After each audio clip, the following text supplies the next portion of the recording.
name is Andreas Russo, and here we're going to talk about what is an illegal eviction. It is very, very important to clarify what an illegal eviction is. I know it may sound petty and extremely easy to most of the people who are watching this, but it is very, very important to understand what it is, number one. So an illegal eviction is any eviction that is carried out without the use of a court order. That's very, very simple. And even if you've got a court order, you have to use bailiffs and whatever else. So if the tenant not to move out doesn't pay, causes nuisance, starts upsetting neighbours, does outrageous things, not to move out on his own accord, you ask him or ask her or them to move out and they do not move out, so they don't pay, they cause loads of nuisance, deal with drugs from your property, do whatever they want, and you ask them to move out. Neither you nor the police can ask them to move out. The police can only arrest them, take them to jail, and then they'll be back in. There is no way out. From a legal point of view, you've got no chance. So if you do it without a court order, it is an illegal eviction. But we're talking about later on in other series how that is really never, ever required, even in the United Kingdom, any other country I know of. Because there's many techniques where you really do not need to use to evict them illegally. You can actually have them out without illegal eviction. But this is a fundamental video, so you do understand what's going on. As a reminder, the link to the book that is related to this video, where everything is explained, is in the link below in this video, wherever you're watching it, Rumble, whatever. Any eviction carried out without a court order. Let's assume you do it. Let's assume you're 100% guilty of having committed an illegal eviction. Nobody can fine you. The police cannot arrest you. The council cannot fine you. Nobody can fine you. There's nothing that people can do. Only one thing. The tenants themselves have to sue you. In order to sue you, it's not as if they can go to court themselves. They will never make it unless they're lawyers themselves. They need somebody called a lawyer.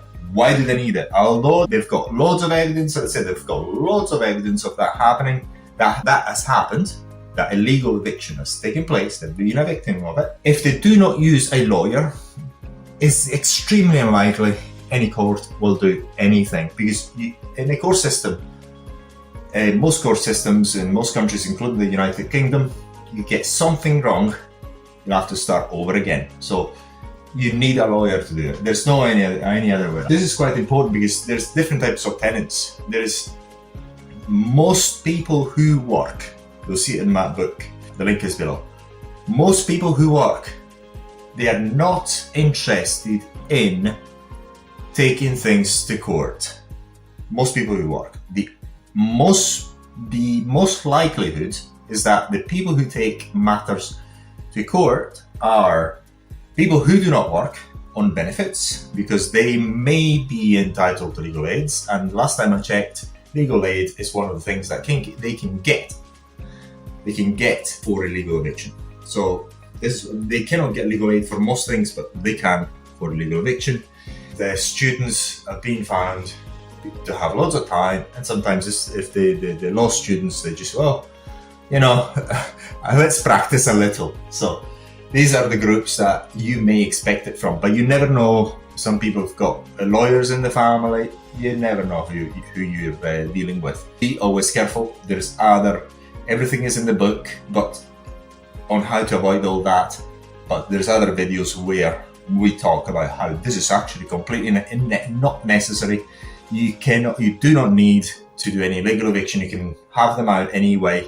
I found it extremely easy. There's many stories I can give you, and there's many stories in the book as well. Lawyers are expensive, so if they work, what they have to do, people work, and they do not have any legal aid in the United Kingdom, what happens is they have to pay in advance, the lawyers. Not many people are willing to do that. If you're on £2,000 a month, after tax, 1,500. You have to put just £500 for the pleasure.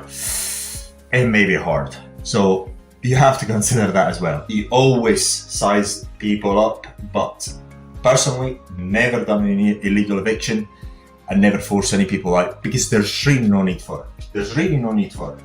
Technically, you can change the locks. One of the easiest way, you just change the locks and deny them access. Don't need no force, nothing. You just change the locks, get all this stuff out, and you deny them access. That's a very nice. If you don't have a court order, there's no bailiffs. You have done an illegal eviction.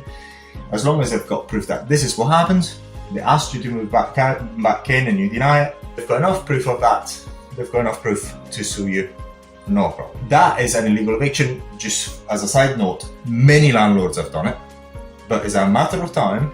If you just do something of the sort, you can get away with it a number of times. Then sooner or later, somebody will sue you. So do not do it. There is no need for it. Once again, there is never need for it because we're all humans. There are many ways of resolving this sort of problem without going to court and seek that court order. Most people do not bother because it's expensive. It takes time. It takes a year in order. It takes a lot more. If you don't have the legal aid, it takes you paying for your lawyer. After a year, then you're gonna get a court against the landlord, and some money is gonna be paid. I'll tell you more about how much very shortly. Yes, exactly. So if you get sued successfully by a tenant, you can get anywhere between 10,000 and 100,000. Depends on the judge, what sort of evidence they've got, how the judge feels about it. It depends on many things, but expect for that to be quite an expensive thing when the court judgment comes against you. Expect that. There's no any other way around. You're going to get you have to pay out a lot, and most of the money goes to the lawyer. Doesn't go to the tenant. The tenant may get up to 5,000, 10,000. Most of it goes to the lawyer that the tenant has used. Judgment required in the region of a year, so you've got plenty of time. But you would want. Again, you don't need to do it, but always if somebody stops paying, you realise that depends how much the rent is. Well, maybe it's worthwhile to think about it. But again, there's many other techniques you don't need to do anyway. There's many other techniques. Once again, I just want to repeat that number of times. Just follow us on these videos. Get the book because you don't need to do any illegal eviction. Novice landlords are very scared, and I was scared myself. But having done this over a number of years, and having dealt with loads of tenants over a number of years, it's now well over 10 years that I've dealt with tenants. There is always ways. There's always ways. That's the beauty of it. You never need to be nasty. You never need to change locks, anything of the sort.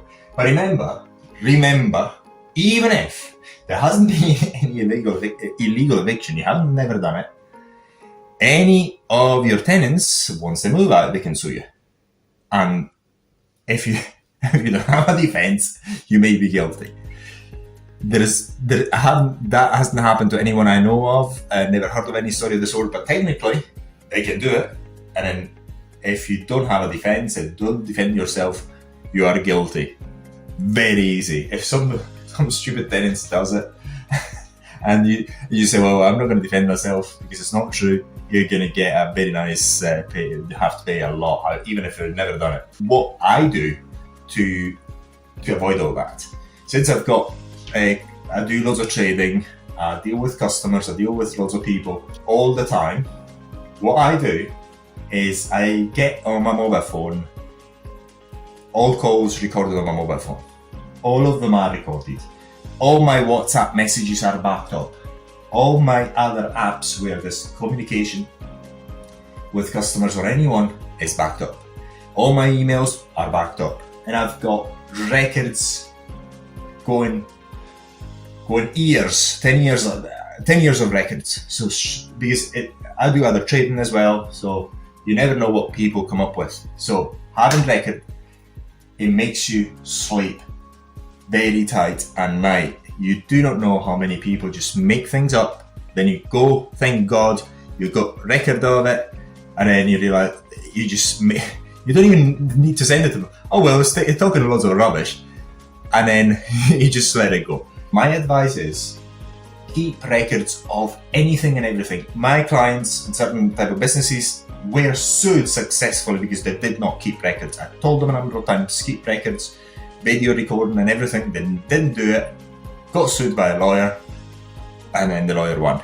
There you go. Even if it was completely frivolous, it was completely untrue, the lawyer got a very nice payout. Because in that case was one lawyer as a customer that sued. You never know. The trick is, if you want to sleep tight at night, if you want to have a tight business where people cannot bully you, record everything, keep all records. It doesn't take that long. The risk, what you have to really think of as a business owner, landlord, business owner, is risk minimization. Anyone, anytime can do a lawsuit. Anytime. Even if you haven't done anything. Just go to court. They know your name, go to court, file a lawsuit. You just forget to pick up the mail, or you look at it, you don't know what it is. They a court judgment against you. You haven't never defended it.